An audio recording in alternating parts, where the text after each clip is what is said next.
I called my friend and said, oh, he's not eating. Something's wrong with him. I was like, oh, what's wrong with my Bentley?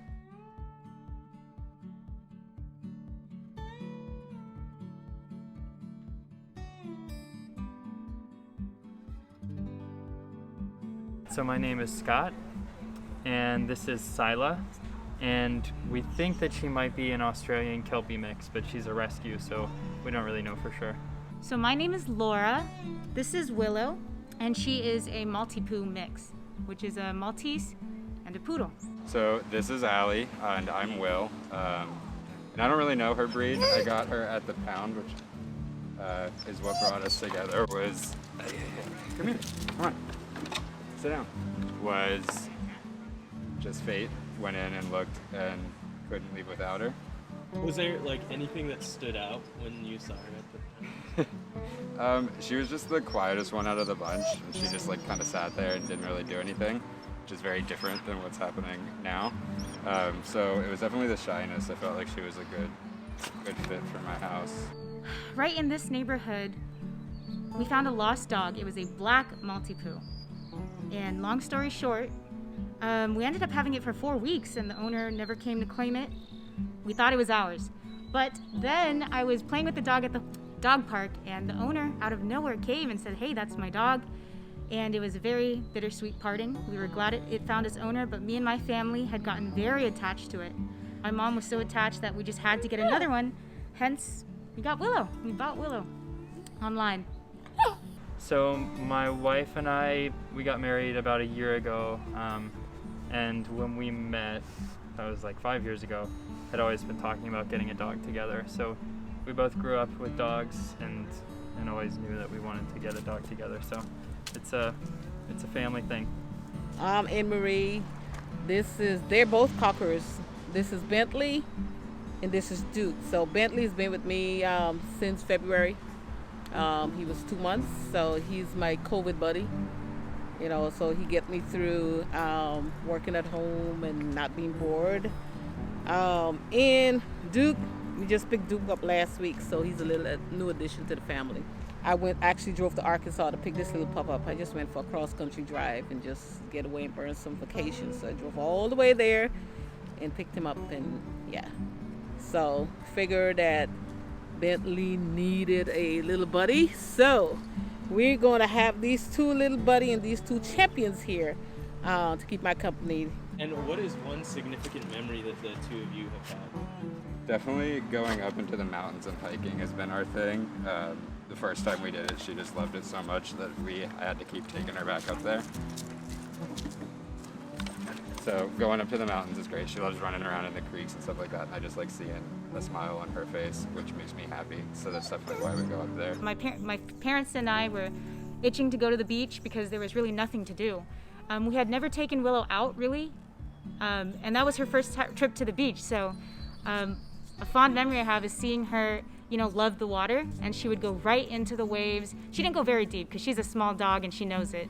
But she loved to get into the waves and chase her ball. So we would throw the ball and she would fearlessly go into the ocean and catch her ball. And it was just so fun running along the shore with her, just running really fast. And I just imagined that she was super happy and she'd never had that experience. And it was, that's a special memory for me with Willow.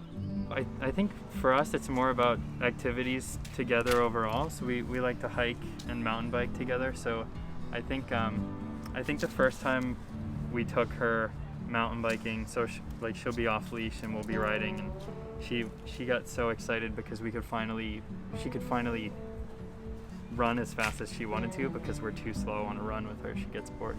So I would say maybe our first mountain bike together was a good moment. Nice. And she was able to keep up? Yeah.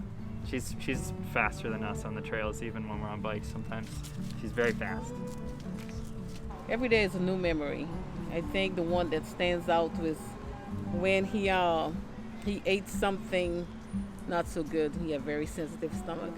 And I called my friend and said, oh, he's not eating. Something's wrong with him. I was like, oh, what's wrong with my Bentley? We had to take him, he had extreme diarrhea, so we had to take him to the vet and fed him on chicken and rice. Chicken breast and white rice. So he kind of sorted, that's his part of his daily diet is then because his stomach is so sensitive.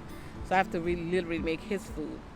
You know, this one here, so far, he seems to be hanging in there. His tummy's not as sensitive, but this one tummy is sensitive. So he eats crackers. That's for snacks. That's the only thing I feed him. And then the last question is, what does your bond mean to you? Well, definitely has changed a lot during the last 6-7 months or however long we've been stuck inside. So that's been really nice to just have a constant companion and be able to just not be constantly alone in my apartment has been super helpful. So I mean, just constantly having a friend, even though sometimes she's annoying, but that's been the biggest part of the last 6 or 7 months has been just constantly hanging out with her. I mean, she's really given us maybe more of an appreciation for the spaces around us. I mean, she's always sniffing things and kind of looking up at squirrels and looking at the sky, and we're always looking for activities to do with her. So I think being with her has given us more of an appreciation for just the joys of being outside and in the world.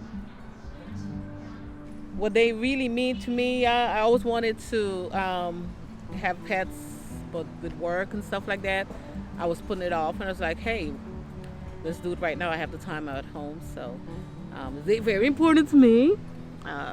So teaching me to be patient, and I really think that's really what it is, and really being dedicated to being a good pet mom. We can't think of going through a day without her, even though it takes work. You got to take her out for a walk, even though I'm studying a lot and I really don't have so much time to give her the amount of time outside she needs, but we care about her so much. And I mean, I see her as I see her as a sister, and my parents see her as a child, and it's just so cool to see my parents really open up to this dog when I thought they really wouldn't. And it's just, she's a friend because I'll be studying, and after getting her tired out, which takes some time, she'll really accompany me when I have no one else with me because, you know, COVID, can't really study with all my classmates. But she's a constant friend, and she loves on me, she cuddles me when I sleep, and it's just so special to me because I never thought I would have never experienced it if we didn't open up our house to a dog. So yeah, the bond is special to me.